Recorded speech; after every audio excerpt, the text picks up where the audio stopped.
Thank you, Millette and Jalen, for being here on this Zoom call with me today. We're talking with these two women at the New Orleans Ballet Association. They are one of our 2022 grantees doing some outreach to some underserved communities in their area, and we're going to learn more about that through this interview.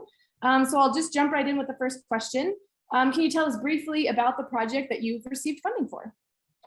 Yes, absolutely. We're super excited for this project. I'm very grateful to the Davis Phinney Foundation.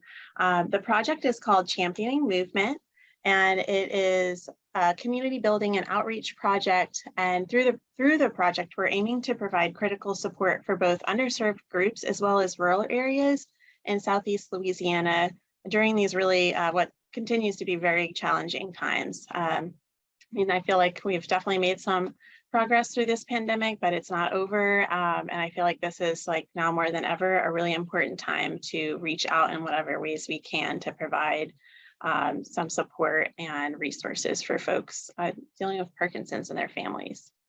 Kind of touched on it a little bit in your answer, but or in your answer to the previous question, but how did you identify the needs and some of the barriers in your community that you're specifically focusing on with this funding? Originally, when we heard about this grant, we never want to just come up with an idea that's just out of the blue. We always kind of go to our community that we've been working with now, the Parkinson's community here in the greater New Orleans area for now 5 years. We've been operating this Dance for Parkinson's program completely free in the community. And I think over the years, I would say what spurred us to really kind of dream up this project with you all's help is just the contacts that we've made over the years at different advocacy events that we've been able to be part of. So such as like the Phinney, one of the victory summits back in 2016 was one of my first experiences at all with Parkinson's. It was when we were building the program and trying to launch a class here in this community. We really didn't have at that time any programming for Parkinson's, I think, other than just the local support groups. And they had the Rock Steady Boxing. So people were asking about it. And because we're a dance organization, it was a natural fit. So when we were meeting people from other communities that were coming to these regional events from other areas in Southeast Louisiana, such as Thibodaux, Baton Rouge, other areas, they were asking like, oh, do you know of a class like this in my area? And unfortunately, we had to tell them no, and we didn't even have a program yet. So through this project, now that we do have a program that's been successful through the National Dance for PD model and curriculum, we're really excited to be able to respond to some of those requests to actually now have the ability to go out into these communities that we have not been able to go to so far because our funding has been so specifically allocated for Greater New Orleans at our Metairie class and our New Orleans class. So you just kind of talked about how you address some of or how you kind of got to developing this grant and the way that you did. What are some of the specific needs and barriers within the community that you're hoping to address by being able to expand your reach a little bit further? Mm-hmm. So in terms of needs, we know that Parkinson's patients, they need advocacy and they need resources. And because it is a movement disorder, we know that they also benefit from exercise.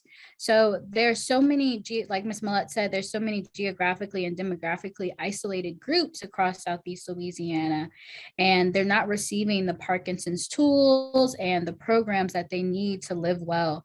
And so the Champion Movement Project is aiming to not only spread awareness about Parkinson's and the rising prevalence of it, but to also disperse Parkinson's educational tools and health literacy.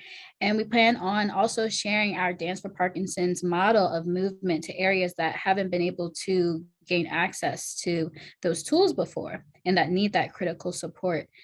So we're trying to overcome some of those geographic barriers and those demographic barriers and provide actual on-site resources for people that otherwise would not gain them. Wonderful. That's exactly what we were hoping our grant funding could do. So way to go. Okay, so what are some of the short-term goals for this project?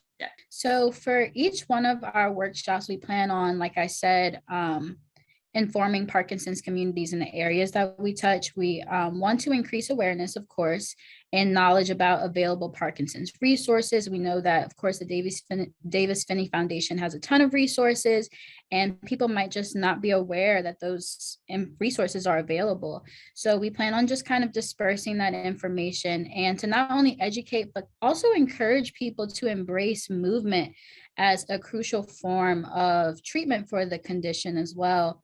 I have been a dancer most of my life, and I'm most fulfilled when I am moving. And so dancing increases, and just movement in general increases your balance and your mobility. And specifically, dance really works on your mental awareness, which are all things that people with Parkinson's need. So we just hope that we can provide a more holistic approach to treating Parkinson's, not just providing resources, but giving people practical information that they can use in the long term as well. Awesome. So the obvious follow-up question to that is, on top of those short-term goals, what are some of the long-term goals you all are trying to accomplish? Definitely tag on to what Jalen shared, and I have to brag on her because she actually did come up through our dance training program, known her for a really long time, and we're really excited to have her on board as our outreach coordinator for this project. She brings just a wealth of dance experience, but also she majored in public policy in college, and she's just going to be amazing with helping connect with these communities. So I think like tagging onto her short-term goals of like the actual things that we're working on with this particular project, just in this one less than a year now, I think our long-term goals still are that, overall, that we really want to pair it with the Phinney Foundation and other organizations throughout Southeast Louisiana to really continue to empower people of all backgrounds with Parkinson's, to really inspire them to give them the tools, like Jalen said, to thrive and live well today and into the future.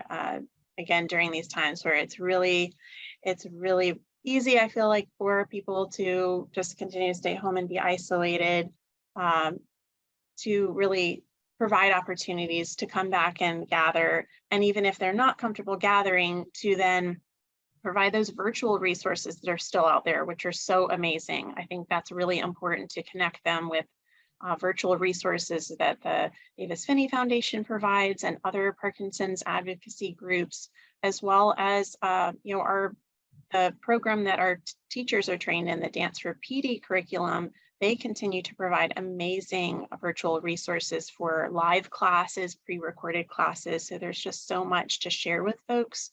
I guess that's our long-term goals in a nutshell. Yeah, those are great. And I mean, they're exciting to think about the impact it could have short-term and long-term on the community. So going off of that, what excites you the most about doing this work for, I guess, the short-term and then the long-term as well? Yeah, for me, I think it's planting seeds and continuing to do that in a really impactful way, and a way that is very much community and heart first based, which is what our organization really stands on. We're a very tiny organization. We have about 5 full-time staff, but an amazing faculty of teachers that care a lot about dance and the healing power of movement. So I think, participants in the program, just hearing their testimonials about what this type of program provides for them, and not just our program, but other similar programs that support folks with Parkinson's and their entire families. It just excites us to be able to plant seeds now in other communities throughout Southeast Louisiana, so that if this is something that sparks them and gets them excited, that it might even inspire them to create and team with their local community to build more regular, consistent opportunities in their own community, because that's really what it takes. Is, we won't be able to go there repeatedly, but we've seen it happen.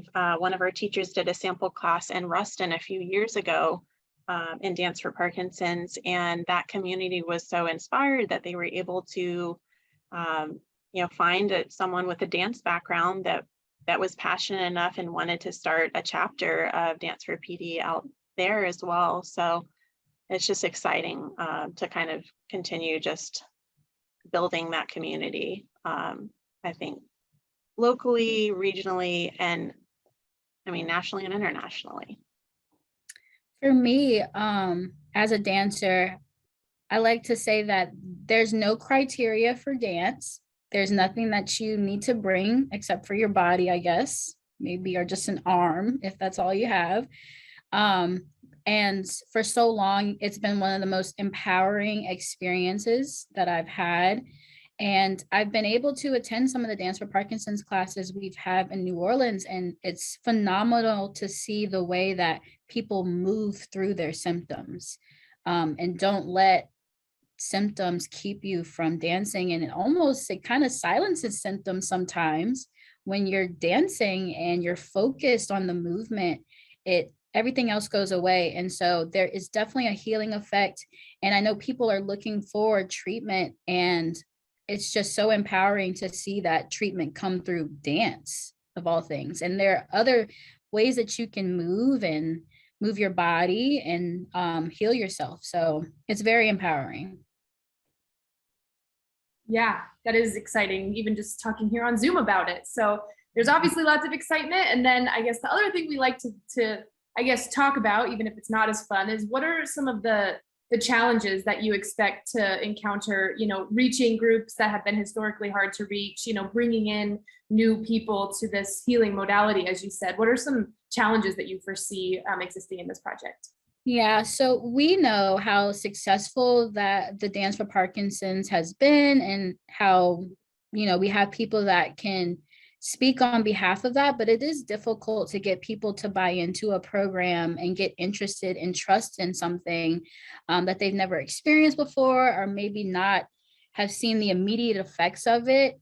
So I think one of the things is, when we do our workshops, is making sure that people feel that there is a positive response from dancing and moving. So I think that'll be a big challenge, is getting buy-in and getting trust, and also making sure that we're reaching people that may be, kind of isolated. We're still in COVID, like we've said, and people might not be accustomed to coming out of their houses too, but we do have lots of virtual resources like Ms. Mutz talked about, where we can disperse that information. And so I think just the challenge is kind of reaching the communities that we know we need to be reaching, those underserved communities.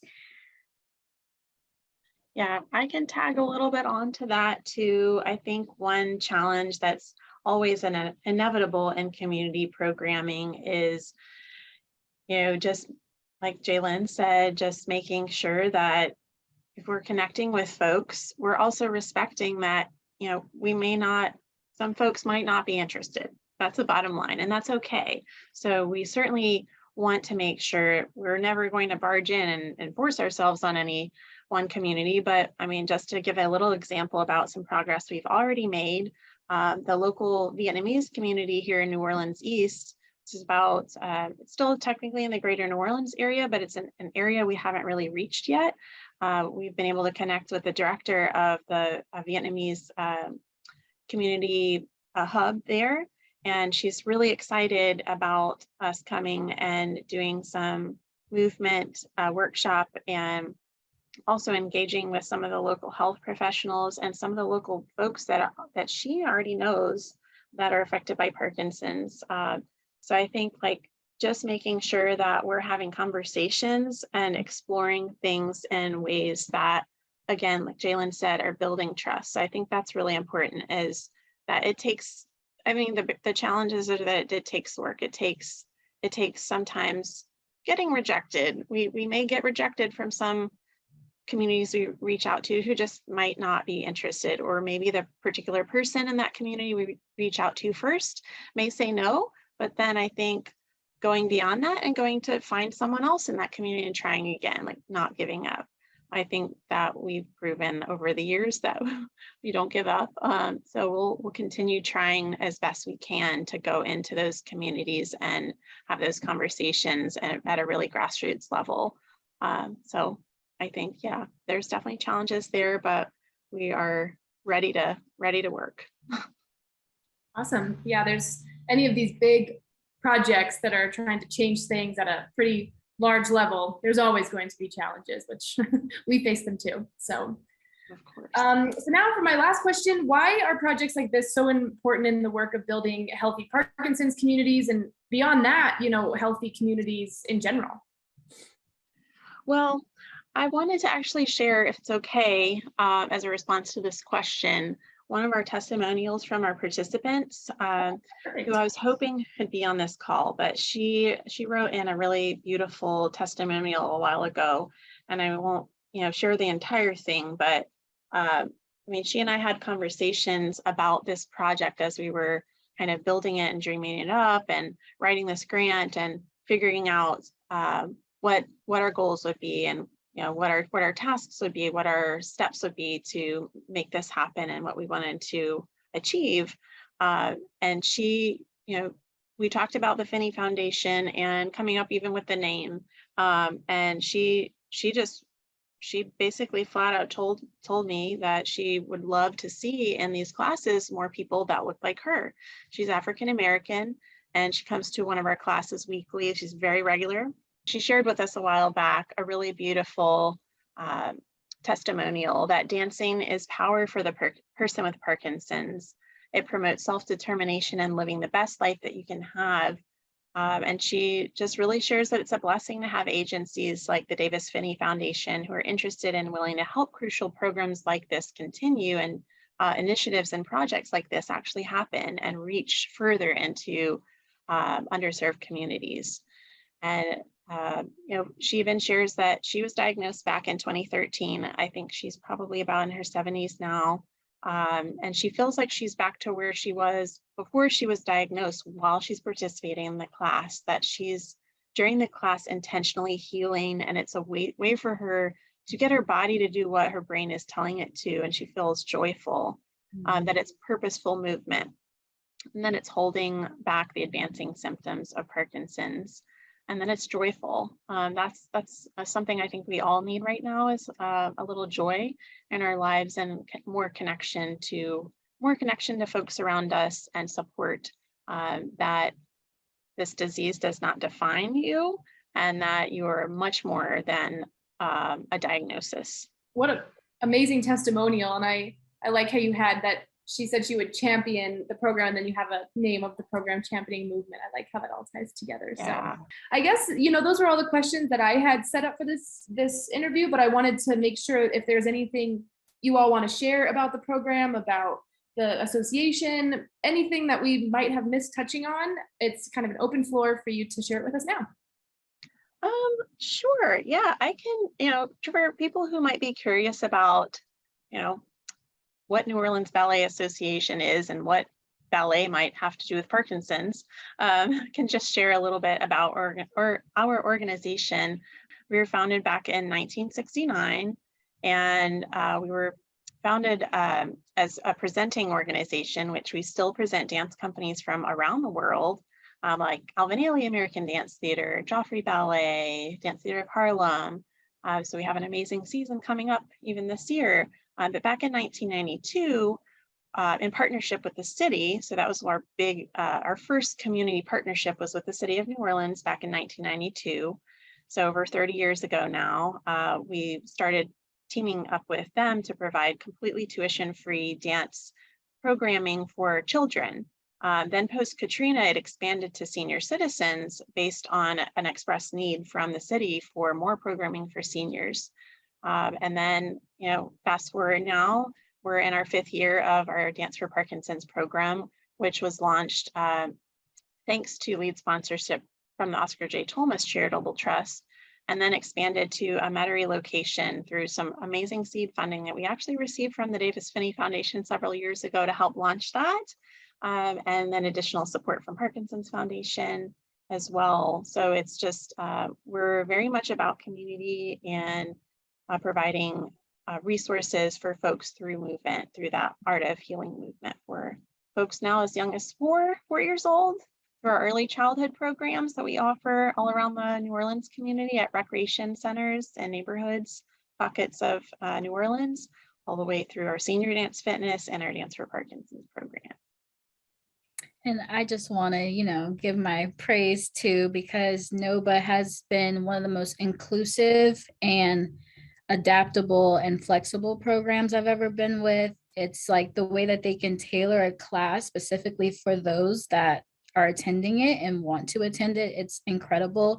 And I think that's what makes them so unique dealing with this Parkinson's project, is their ability to understand what a community needs and give them that. And so that's my appreciation for the program, and why I've been here for so long.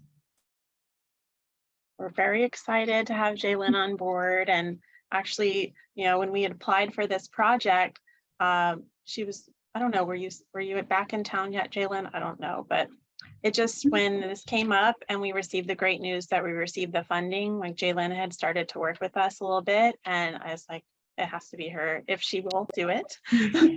She's amazing. So we're excited, and we already have meetings next week with some communities who are excited about starting our first workshops next month.